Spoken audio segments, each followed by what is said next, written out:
कहतानी चाचा हो बहनिया, हमने गरीबवन के छपला लटनिया। अरे चाचा सुना ना, बेरी बेरी कहतानी चाचा हो बहनिया, हमने गरीबवन के छपला लटनिया। हत्ते जसवे के कर मजबूत मजबूत मजबूत। ए भैया या बाकी बेर, ए चाचा या बाकी बेर, ए भैया या बाकी बेर, धरती के पूत तबन है से लालू के सपूत। ए भैया या बाकी बेर, धरती के पूत तबन है से लालू के सपूत। लालू राबड़ी जिंदाबाद जिंदाबाद जिंदाबाद, तेजस्वी यादव जिंदाबाद जिंदाबाद जिंदाबाद, सुरेश पासवान जिंदाबाद जिंदाबाद जिंदाबाद, लालटेन छाप जिंदाबाद जिंदाबाद जिंदाबाद।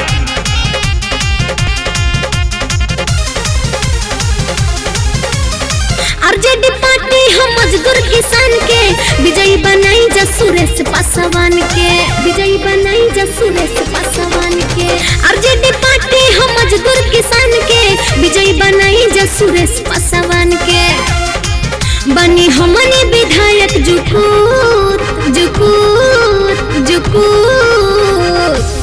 ए भैया या बाकी बेर, ए चाचा या बाकी बेर, ए भैया या बाकी बेर, धरती के पूत तबन है से लालू के सपूत। ए भैया या बाकी बेर, धरती के पूत तबन है से लालू के सपूत। लालू राबड़ी जिंदाबाद जिंदाबाद जिंदाबाद, तेजस्वी यादव जिंदाबाद जिंदाबाद जिंदाबाद, सुरेश पासवान जिंदाबाद जिंदाबाद जिंदाबाद, लालटेन छाप जिंदाबाद जिंदाबाद जिंदाबाद। संजय सुमन मुकेश करवे सवास हो, गांव शहर के रुकी न विकास हो, गांव शहर के रुकी न विकास हो। संजय सुमन मुकेश करवे सवास हो, गांव शहर के रुकी न विकास हो। ठीक भाजपा के नहीं करतूत करतूत करतूत। ए भैया या बाकी बेर, ए चाचा या बाकी बेर, ए भैया या बाकी बेर, धरती के पूत तबन है से लालू के सपूत। ए भैया या बाकी बेर, धरती के पूत तबन है से लालू के सपूत।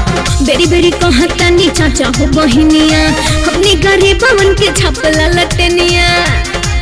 हत्ते जसवे के कर मजबूत मजबूत मजबूत। ए भैया या बाकी बेर, ए चाचा या बाकी बेर, ए भैया या बाकी बेर, धरती के पूत तबन है से लालू के